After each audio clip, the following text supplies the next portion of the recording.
Hello các bạn, hôm nay mình sẽ hướng dẫn các bạn làm xì lam. Đây là mẫu của mình nhé. Đây là một cái mình vừa mới làm. Cái này vẫn chưa được khô lắm.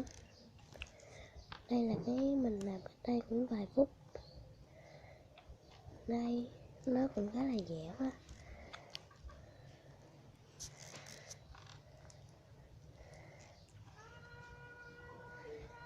Đây, rồi mình sẽ hướng dẫn các bạn làm nó nha.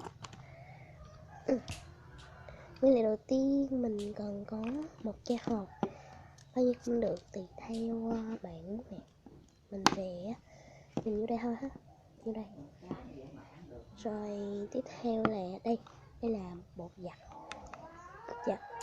Các bạn pha với nước, bột giặt gì cũng được nha. Được rồi, các bạn pha với nước cho nó loãng hay gì cũng được. Rồi, được rồi, bây giờ mình tiến hành làm nè. Cái này cùng với đậu khuấy thôi cũng được, không cần làm riêng hay làm riêng cũng được. Rồi bạn cho hồ vào luôn cái đậu khuấy này, không còn sợ lượng nước nhiều hết đâu.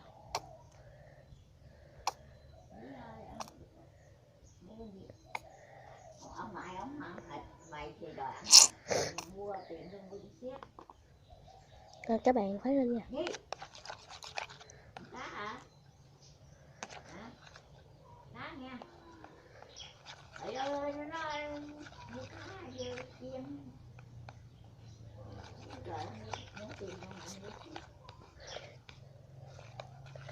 Rồi các bạn khuấy đến khi nào thấy để nó đặc thì được nha. Tuy là lượng nước nhiều nhưng mà một hồi nó sẽ sệt lại. Đây nè các bạn, đây nè, đó. Mình tiếp tục khuấy.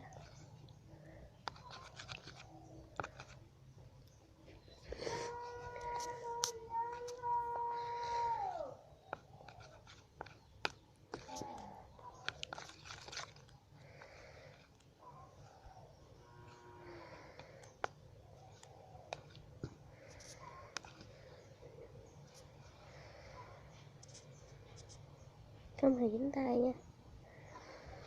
Rồi bây giờ mình sẽ thử lấy nó ra xem có được chưa nha.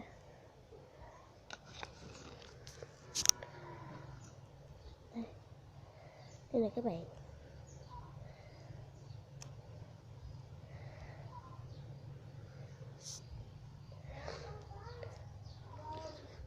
Nó sẽ có màu như thế này, tại vì có bột giặt đó.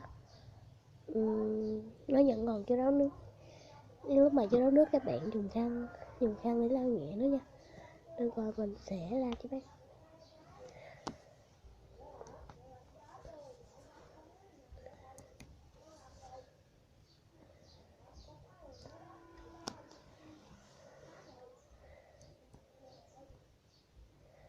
Đây.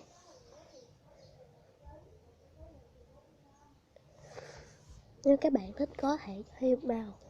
Ở đây mình sẽ cho nó màu đỏ nha. Được rồi.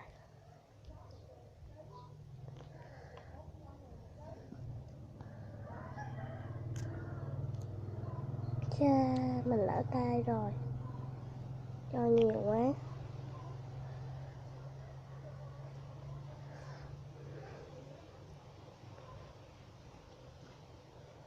Mình cho nhiều quá các bạn. Mình lỡ tay. Được rồi. Các bạn lao đến khi nào cho nó khô thì sẽ được nha. Được rồi, mình còn như một xíu mình sẽ lấy cái củ. Đây.